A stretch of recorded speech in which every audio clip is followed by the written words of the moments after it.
Hi there, and welcome to Faith in 5, where we believe you can build your faith in just 5 minutes. I'm your host, Reggie Wilson, and we have another exciting episode for you. If you've been following us, we've been studying out the Beatitudes, character attributes that Jesus described to his disciples on how to live an effective life, how to stand out, and make a difference in this world. Today's Faith in 5, we're going to pick up in Matthew 7, starting in verse 13. That's Matthew 7, verse 13, and it's entitled, The Narrow and the Wide Gates. And today we're going to be reading from the Amplified Version of the Bible. And the Bible reads, Enter through the narrow gate, for wide is the gate, and broad and easy to travel is the path that leads to the way to destruction and eternal loss. And there are many ways, many who enter through it. But small is the gate, and narrow and difficult to travel is the path that leads the way to everlasting life.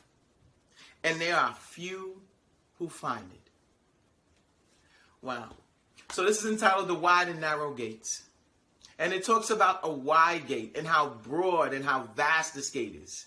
And how a lot go through that gate. And how easy it is to go through that wide gate. Well, what does that wide gate represent?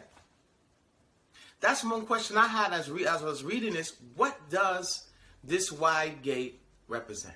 And it's simple. It's the world and the trappings of it. You know, success, the houses. We look at movie stars, actresses. We look at the success of the world. And sometimes we can lust over it. We think that's where we should be. That's where I want to be. But you know, when you look at it, when you peel back the onion, if you will, and you look at this wide gate and the promise of the world's success, most of these people, if you look at their history, they're unhappy. They're getting divorces.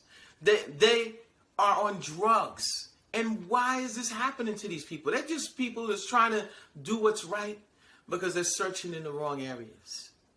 They're looking in the wrong areas. Remember, it's a broad gate. Everybody wants to be a movie star. Everybody wants to go to Hollywood. Everyone wants to be successful. And there's absolutely nothing wrong with it. But then again, it moves on and says, but narrow is the gate that is to eternal life, and a very few find it. Narrow gate. What does that narrow gate represent? It means putting things in perspective. Putting God first. You may not be able to do everything the world does, but you'll be able to live a productive and effective life and a fulfilling life. The one thing that happens in that wide gate, after you reach those milestones, those success milestones, you realize that there's really nothing there. It's nothing. It's empty. And you start looking for something else. Then you want something else. Why? Because that's not what you were designed to do. You were designed to follow and love your Creator. And the work that He put out for you, to fulfill that work. You see, He knows how we're designed. He knows how we work. So when we do what He set up and what He planned for us, we live the best life possible and we fulfilled. You see, when you think about that narrow gate, you think about putting God first, having that relationship with Jesus. You see, the world makes you fit in.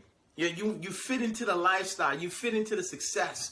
But when you're with Christ, you stand out. It's a difference. It's not all about the accolades. It's not all about the success. It's about helping others have the same success through Jesus that you have. Having great relationships. Having a great marriage. Having great people and a fellowship around you. That's that narrow gate. And only a few find it. Are you going to be one of the ones that find it? Or have you found it already, which is fine. But that's where you want to go. You see that wide gate that's spread out through the news and what we see all day, the accolades and the success? It always ends in pain and disharmony. So let's remember, let's go through that narrow gate.